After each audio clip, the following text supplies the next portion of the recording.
Oke, jumpa lagi di video kali ini. Kita akan membahas mengenai struktur dasar dari algoritma. Ya. Kenapa sih kok kita perlu mengetahui struktur dasar dari algoritma?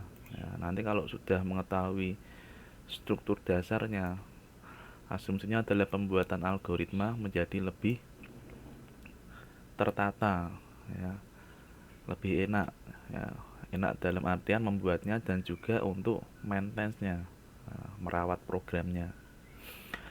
Ya, baik, langsung saja kita langsung tiga buah struktur dasar algoritma itu apa saja. Nah, yuk kita bahas satu persatu. Ya, ada yang namanya sekuensial, runtunan. Nah, jadi algoritmanya itu urut. Nah, urut dari proses pertama, kedua, dan ketiga. Nah, nanti ada contohnya. Ya. Yang kedua, seleksi atau pemilihan.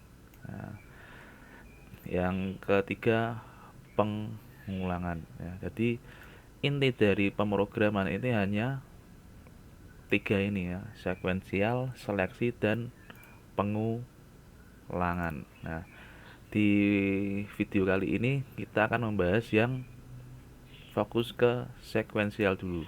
Ya. Ya, jadi membahas mengenai runtunan dulu ya, runtut. Nah, seperti apa itu yang sekuensial? Nah, kemudian sekuensial runtunan seperti apa sih ini?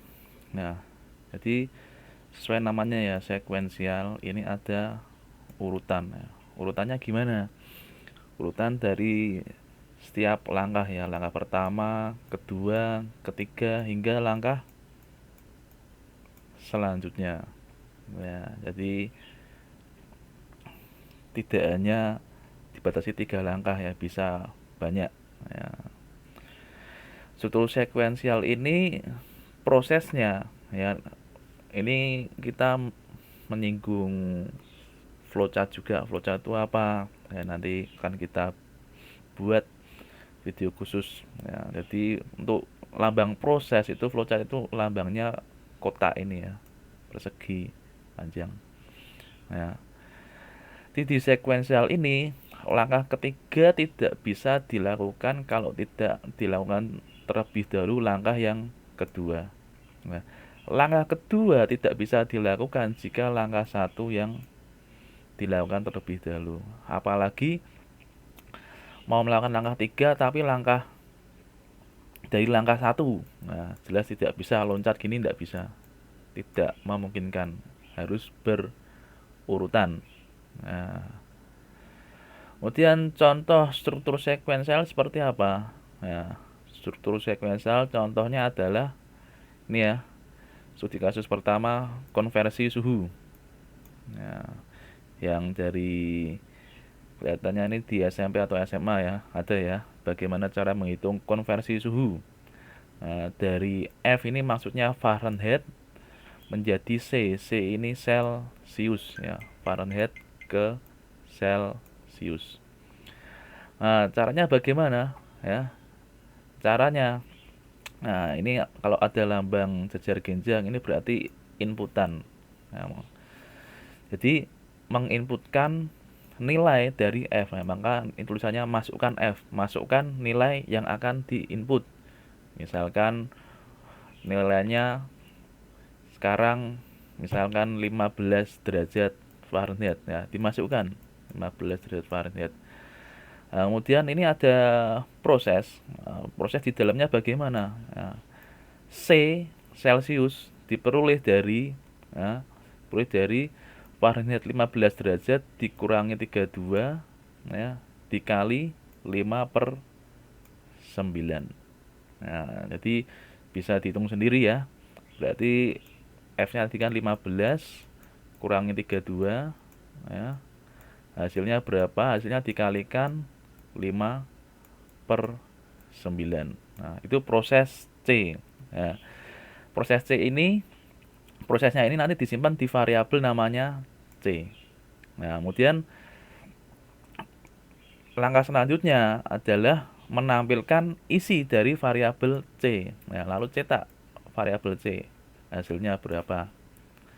Nah, jadi dibedakan ya, yang kotak ini memproses tapi belum ditampilkan. Istilahnya sudah diproses di komputer tapi belum tampil di monitor. Nah, untuk menampilkannya menggunakan langkah selanjutnya ya. C ini ya, tampilkan C. Nah, ini contoh struktur sekuensial yang pertama ya. Struktur sekuensial yang berikutnya seperti apa? Contohnya ini, menghitung ya sisi miring. Sisi miring atau Pitagoras. Ya, siapa sih yang tidak kenal Pitagoras? Nah, kalau yang belum tahu Pitagoras itu apa, nah, bisa buka-buka buku SMP SMA ya. Nah, jadi segitiga itu bentuknya seperti ini ya, kira-kira ya. Sisi A, sisi B, yang ini sisi C. Nah, cara menghitung sisi C bagaimana? Sini adalah sisi miring. Caranya adalah A kuadrat tambah B kuadrat kemudian diakar. Nah, kira-kira gitu kalau secara matematis. Nah, secara algoritma bagaimana cara menghitungnya? Nah, yuk hampir sama ya dengan yang Fahrenheit. Nah, ini yang dimasukkan variabel alas dan tinggi. Nah, alasnya misalkan B, tingginya A. Nah, jadi dimasukkan nih ya, nilai A berapa, B berapa. Nah, kemudian diproses ke cara menghitung sisi miring. Tadi sudah saya singgung ya, cara menghitung sisi miringnya yaitu dengan alas dikuadratkan, ya, berarti nilai B dikuadratkan ditambah tinggi, berarti nilai A-nya dikuadratkan, kemudian diakar. Nah, sama seperti tadi, ini baru menghitung prosesnya ya, kalkulasi penghitungan sisi miringnya, belum tampil di monitor. Nah, untuk menampilkan cetak bagaimana caranya? Ya ini, jajar kijang lagi, tampilkan sisi miring ya. Itu ya studi case struktur sekuensial. Nah, kemudian ini saya kenalkan yang namanya pseudocode. Pseudocode itu hampir sama dengan flowchart tapi cara menulisnya dengan ditulis ya, bukan digambar. Kalau flowchart kan digambar. Nah, seperti apa pseudocode-nya? Ya, pertama jelas ya ini ya. Masukkan alas tinggi. Nah, sama. Kemudian nomor 2, menghitung sisi miring. Ini ya. Sama. Kemudian 3, ambilkan sisi miring. Nah, pseudocode.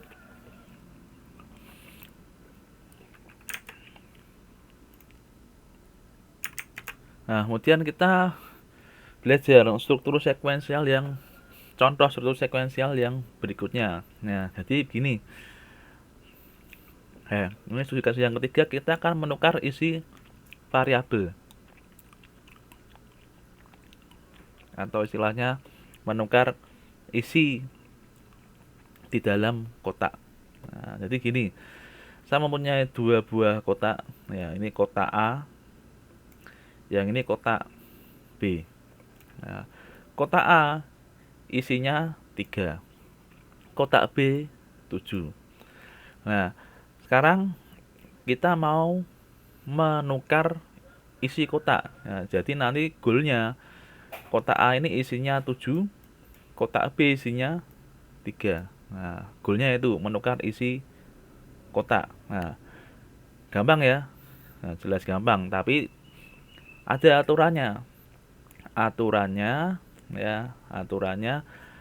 kita cara menukarnya ya tidak boleh dengan ditumpuk. Nah, jadi ditumpuk itu maksudnya 3 masukkan sini. Ya, jadi ini kotaknya isinya 3 sama 7, kemudian 7-nya pindah ke sini, itu tidak boleh. Atau sebaliknya, 7 dipindah ke A ya. Berarti ini isinya 3 sama 7, kemudian 3-nya pindah ke sini, tidak boleh. Nah, Kemudian caranya bagaimana? Nah, caranya kita perlu satu kotak buffer, ya, kotak cadangan, sebut saja namanya C. Nah, dengan adanya kotak C ini berarti kita bisa menukar A dan B. Caranya gimana? Ya, caranya misalkan kotak B dulu nih, angka 7 dipindah ke sini. Nah, angka 7 dipindah ke sini. Nah, kemudian berarti kan B kosong nih. Karena B kosong, maka 3 bisa dimasukkan. Nah, jadi sekarang B isinya berapa? Iya, betul, 3. Nah, karena isinya A ini 3 yang sudah dimasukkan ke B, A sekarang kan kosong. Nah, berarti kita bisa masukkan kotak C ini, isinya kan 7 tadi, dimasukkan ke A. Nah, jadi masuk ke A. Nah, selesai.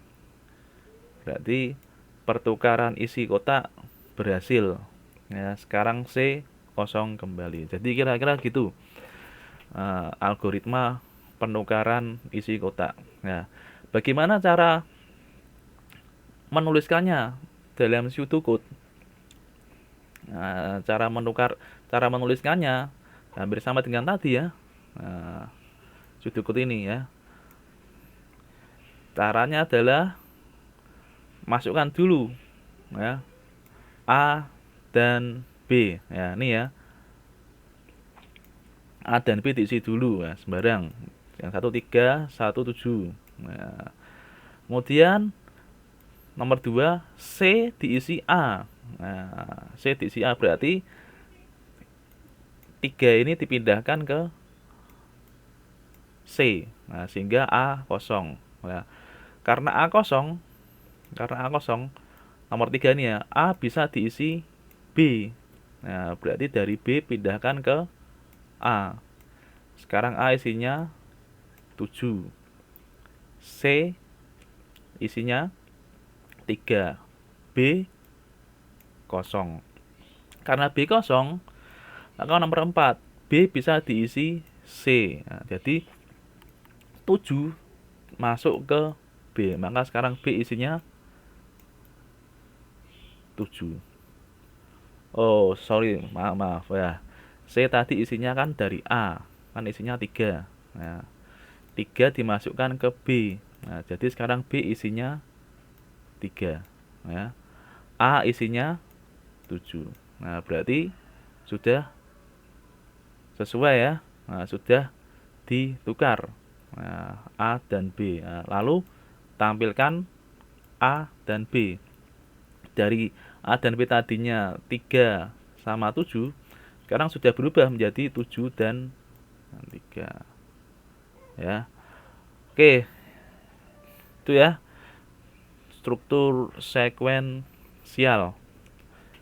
Nah, salah satu dari bentuk algoritma. Ya, struktur sekuensial runtunan. Oke, mungkin sekian saja video kali ini. Kurang lebihnya mohon maaf dan jangan lupa untuk happy coding.